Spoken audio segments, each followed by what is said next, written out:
सरफरोशी की तमन्ना अब हमारे दिल में है। सरफरोशी की तमन्ना अब हमारे दिल में है। देखना है जोर कितना बाजुए कातिल में है। आज शहीद आजम भगत सिंह जी की जयंती पर मैं उनको श्रद्धा सुमन अर्पित करता हूं। आज समाजवादी पार्टी के राज्य स्तरीय सम्मेलन में सामाजिक और आर्थिक प्रस्ताव का समर्थन करते हुए हमारे आपके किसानों के, नौजवानों के, गरीबों के, कमजोरों के, शोषितों के, वंचितों के नेता माननीय अखिलेश यादव जी को नमन करते हुए यहां पर उपस्थित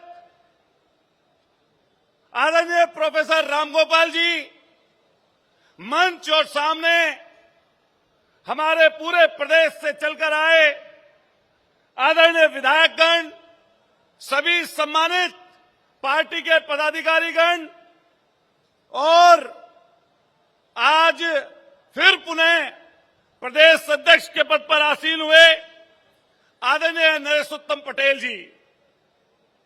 बहुत चर्चाएं हैं, कितनी ही बातें कर लो और कितनी ही चर्चा आगे बढ़ा लो, ये जो सरकार इस समय पर बैठी है, जो तंत्र से, मंत्र से, सोच से, विचार से अपनी कोई विचारधारा ना लेकर सिर्फ आरएसएस की विचारधारा से काम कर रही है।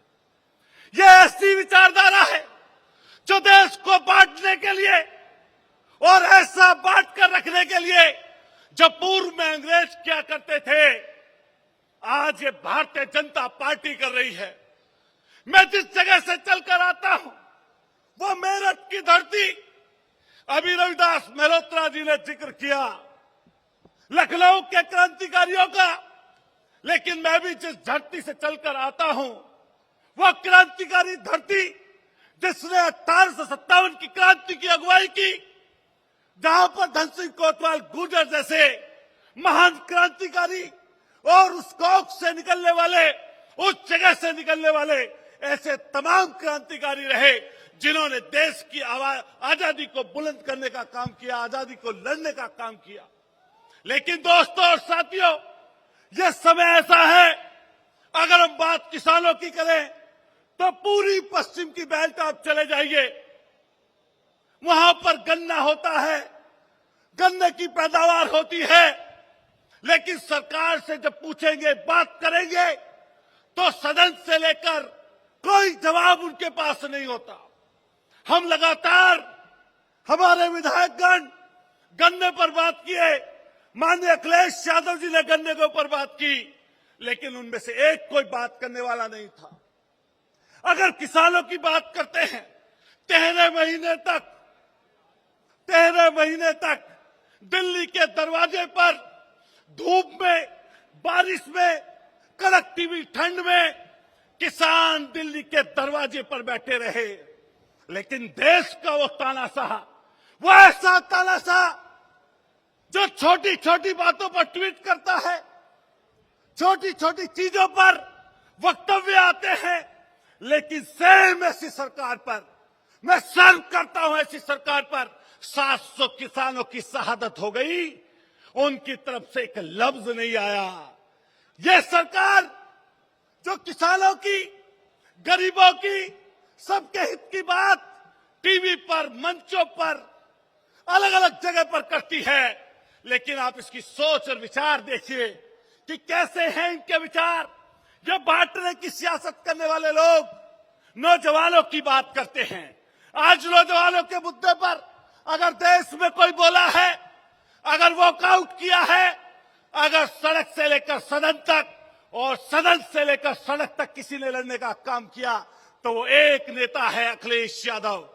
इलाहाबाद यूनिवर्सिटी में जिस तरह 800 दिन से हमारे नौजवान धरने पर बैठे हैं, छात्र संघों की मांग को लेकर धरने पर बैठे हैं, कोई एक शख्स अगर है किसी ने आवाज उनकी बुलंद की तो माननीय अखिलेश यादव जी ने की। 400% 400% फीस बढ़ा दी गई, कोई सुनने वाला नहीं। किस तरह बेरोजगारी का आलम है, कोई पॉलिटेक्निक कर ले, कोई आईटीआई कर ले, कोई बीटेक कर ले, कोई एमटेक कर ले, कितनी बड़ी डिग्री ले ले, लेकिन इस सरकार ने कसम खा रखी है, कसम, कि रोजगार उपलब्ध नहीं होगा। अगर रोजगार की बात करोगे, अगर इनके खिलाफ किए गए कामों की बात करोगे तो उसके ऊपर मुकदमे लाद दिए जाएंगे, जेल भेजा जाएगा, तमाम तरीके से उत्पीड़न किया जाएगा। हमारे नेता बैठे माननीय अखिलेश यादव जी, सदन में इन्होंने जिक्र किया सिर्फ काला झंडा।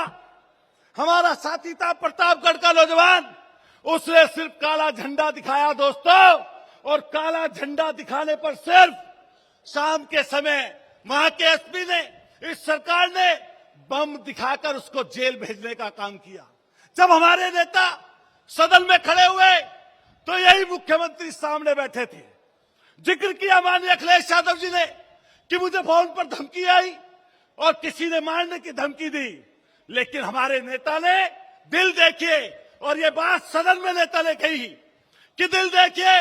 उसको मैंने मुख्यमंत्री आवास बुलाया और बुलाकर कहा कि मुझे धमकी क्यों दी, तो उसने अपनी एक छोटी समस्या बताई।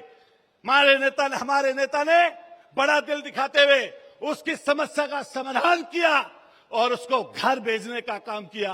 नेता हो तो ऐसा हो जिसका दिल इतना विशाल हो, ऐसा दिल ना हो कि झंडा कोई दिखाए तो बम में जेल भेज दो, कोई विरोध करे तो उसको जेल भेज दो।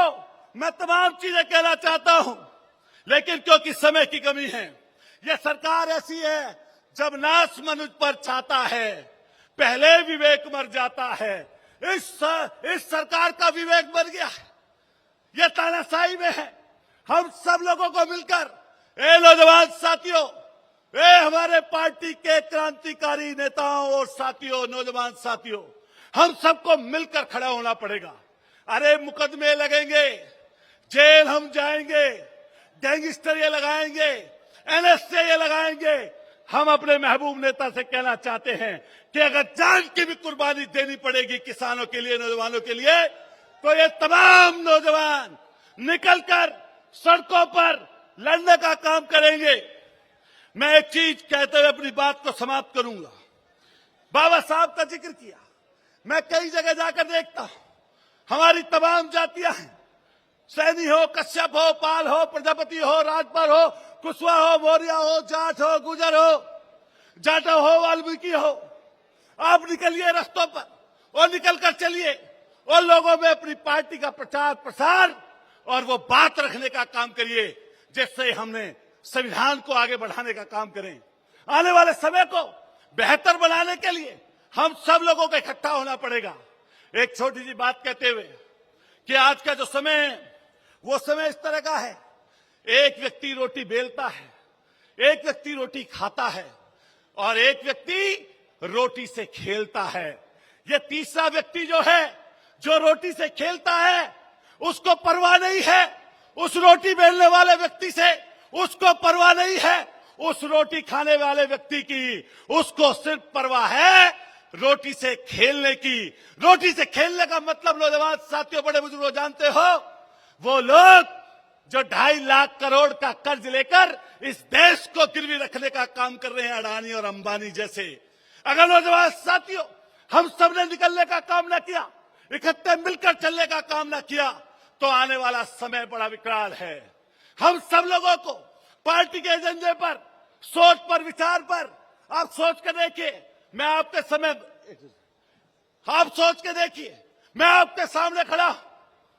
राष्ट्रीय अध्यक्ष जी हमेशा कहते हैं कि हारने का जिक्र मत किया करो।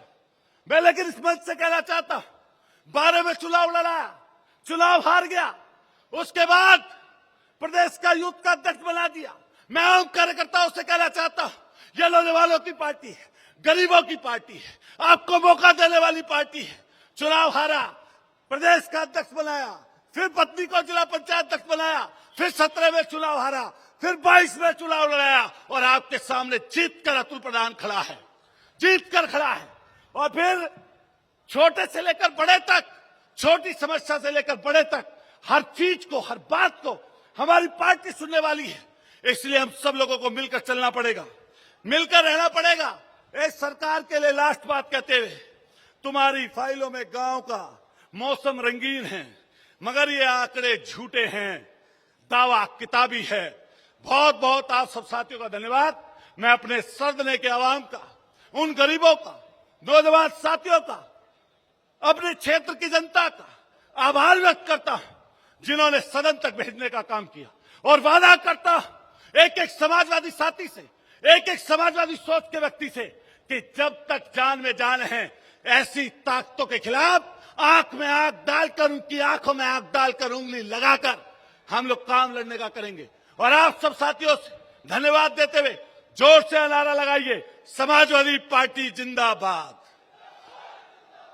जोश हल्का पड़ गया क्या? जोर से बोलो, समाजवादी पार्टी जिंदाबाद, अखिलेश यादव जिंदाबाद, मुलायम सिंह यादव जिंदाबाद। जय भीम। जोर से बोलिए, जय भीम, जय भीम, जय भीम, जय समाजवाद।